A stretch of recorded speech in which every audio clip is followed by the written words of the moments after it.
তো hello guys, আপনারা কিন্তু ইনস্টাগ্রামে একটা নতুন সমস্যায় পড়ে থাকতে পারেন। আপনাদের যদি অ্যান্ড্রয়েড কিংবা আইফোন কোনো মোবাইল থেকে থাকুক না কেন, আপনাদের যদি এই প্রবলেমটি হয়ে থাকে, fail to load earlier messages, আপনাদেরও যদি এই প্রবলেমটি হয়ে থাকে, তা আপনারা কি করে ফিক্স করবেন সেটাই জানাবো আজকের এই ভিডিওটিতে। তাই জন্য কিন্তু পুরো ভিডিওটি অবশ্যই দেখতে থাকুন। তো তার আগে ভিডিওটিকে অবশ্যই একটি লাইক করে দিন, এবং এই চ্যানেলে যদি আজই নতুন এসে থাকেন, এখনই চ্যানেলটিকে সাবস্ক্রাইব করে রাখুন এরকম নতুন নতুন ভিডিও দেখার জন্য। তো দেখুন, এই প্রবলেমটি সলভ করার জন্য কি করবেন, প্রথমে কিন্তু আপনারা ইনস্টাগ্রাম অ্যাপ থেকে ব্যাক করে নেবেন। আপনাদের কাছে যদি অ্যান্ড্রয়েড মোবাইল হয়ে থাকে তাহলে এখানে প্লে স্টোর ওপেন করে নেবেন, কিংবা আপনাদের কাছে যদি আইফোন থেকে থাকে তাহলে কিন্তু অ্যাপ স্টোর ওপেন করে নেবেন। এবং ওপেন করে নিয়ে সিম্পলি কিন্তু আপনারা এখানে সার্চ করে নেবেন ইনস্টাগ্রাম বলে, এবং ইনস্টাগ্রাম বলে সার্চ করে নিলেই দেখবেন এখানে একটি হয়তো নতুন আপডেট চলে আসবে।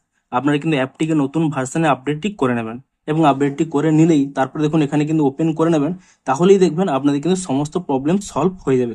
অর্থাৎ এখানে যে চ্যাট লোডিং এর প্রবলেমটি হচ্ছিল তা কিন্তু আর হবে না। তবে এক্ষেত্রে বলে দিই, দেখুন আপনাদের হয়তো এই মুহূর্তে কোনো নতুন আপডেট আসছে না, আপনারা কি করবেন, আপনারা কিন্তু 1 থেকে 2 ঘন্টা ওয়েট করে নিন। কারণ এই মুহূর্তে কিন্তু ইনস্টাগ্রামের একটি সার্ভার প্রবলেম চলছে, এবং এই কারণেই কিন্তু সকল ব্যক্তিরই এই প্রবলেমটি কিন্তু হচ্ছে। এখানে মেসেজ কিন্তু লোড হচ্ছে না, এখানে এই প্রবলেমটি হচ্ছে fail to load earlier messages. তো আপনারা সিম্পলি কি করবেন, 1 থেকে 2 ঘন্টা ওয়েট করুন।